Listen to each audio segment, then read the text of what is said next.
One of my favorite things to do in each new country we land in is to scope out the local market or mercado. I'm usually not looking for something specific, just love to go see what's there, love to feel the buzz of commerce and people shopping. And I like to look for fruit and produce and anything that I don't recognize. And I often wonder, how do you eat this? How do you prepare it? And that's really fun. This market was not jam-packed, which, I kind of like. And I loved seeing all the variety of things that were available. You could do everything here from having your clothes tailored to getting your hair cut to having your watch fixed. I think that's wonderful that there were at least 2 stands of people who would repair your watch. We stumbled through the meat section and there was plenty of cheese.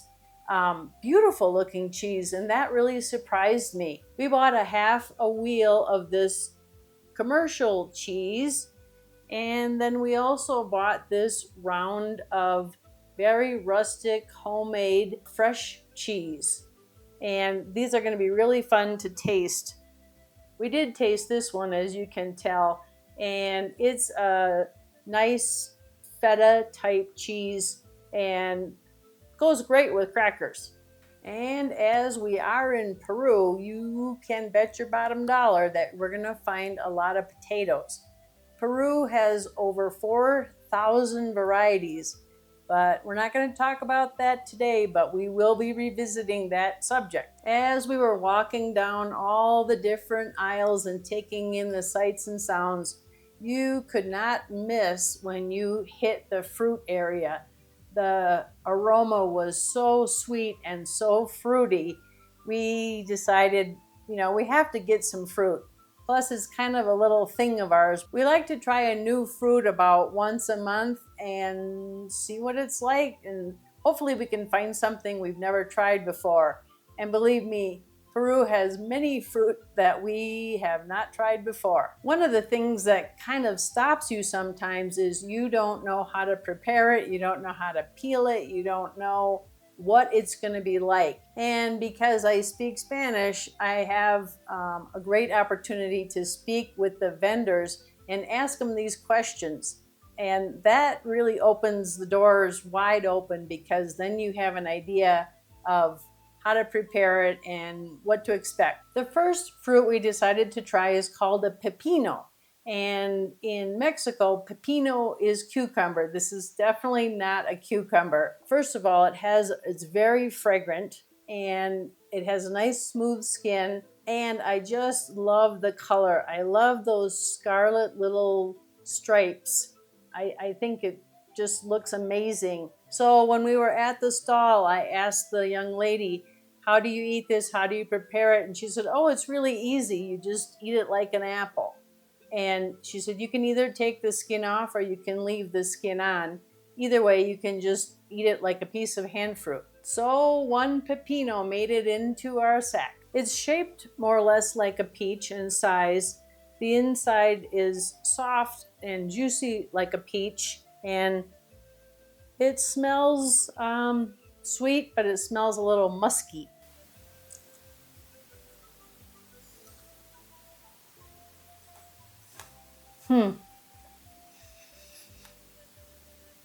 I believe that this is a ripe one. It's not overly sweet. And it's funny because it does taste like a cross between a peach and muskmelon or cantaloupe. I think for a lot of people this would be fine and this would be very enjoyable. But my personal taste is I'm not a big fan of cantaloupe. But this would be very refreshing and you could certainly eat it just as it is, and it would be a great snack. Next on the list is lúcuma, and we were told that this is Peru's national fruit. I don't know if we have a national fruit in the United States, but that's what we were told. There was a gentleman standing next to us, and he was very helpful, very eager to share his knowledge with us. He said you can eat it by just peeling it and removing the flesh and eating it, but it's most often used in desserts, and you combine it with a little bit of sugar, a little bit of evaporated milk, toss it in the freezer. I'm assuming you put it in the blender beforehand, toss it in the freezer, and you end up with lúcuma ice cream. I can't wait to give it a try and see what it's like. This is a completely different texture. It's a little bit crumbly. It's a little bit like a paste, and I don't know what to expect at all. So let's try it. I can see why this would end up in ice cream or something with a creamy base. Actually, the taste is getting nicer and nicer as it sits on my tongue. I wouldn't call it refreshing. It's a texture that I'm not exactly used to. It's a little bit pasty, but I can see how combining this with a little bit of sugar, evaporated milk, and turning it into ice cream, it would give a very creamy feeling and a creamy texture. Not a strong flavor, and it kind of builds as it's in your mouth a little longer. Very nice, but not like a hand fruit type of fruit that you would pack in a lunch, but very enjoyable. And last on the list, we have this very interesting, unique, I don't know what this is, fruit. It looks like a red pine cone or some kind of reptile scales, I don't know. And it's soaking in buckets of water. And when I asked why, she said it helps soften the skin so you can peel it, which of course led perfectly into my next question is, how do you eat this? And she said you just kind of rub your thumb against the skin like you would peel off the shell of a hard-boiled egg. She said you can kind of rub it, you can kind of flick it, and there's a large pit inside, and the flesh is yellow, and there's not a lot of fruit flesh there.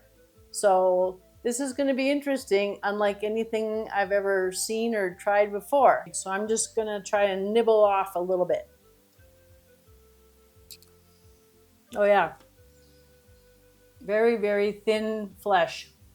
I got a piece of peel in my mouth, I think. It doesn't have a whole lot of flavor. It is not overly sweet. Again, you can see that the texture is more pasty than like peachy fruity. I don't know exactly what I would compare it to. Maybe a little bit like an avocado. Yeah, I mean, I'm really glad that I tried it, and it is certainly beautiful and interesting, but you definitely wouldn't eat this in your lunch, or I'm guessing maybe you shave that off and use it maybe in a pastry, maybe as some kind of filling. I don't know. It would be a lot of work to peel these and get the little tiny bit of flesh that's available. It was really fun. I'm glad I did it, and now I know what it's like. So I would say we had an absolutely fantastic, successful day at the market.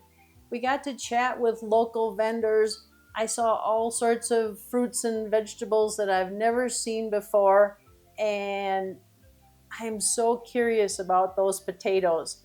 It was really fun to try the fruit. None of them were on my, oh my goodness, I can't wait to get this again list, but that just means we'll have to try a few more until we find one that we really love. How about you? Where's the best market that you've ever been to? And what did you get? Were you surprised, or did you already have an idea what it would be like? If you're enjoying this content, please give us a thumbs up, subscribe to our channel. I'm so happy you could be here, and I can't wait to see you on the next one.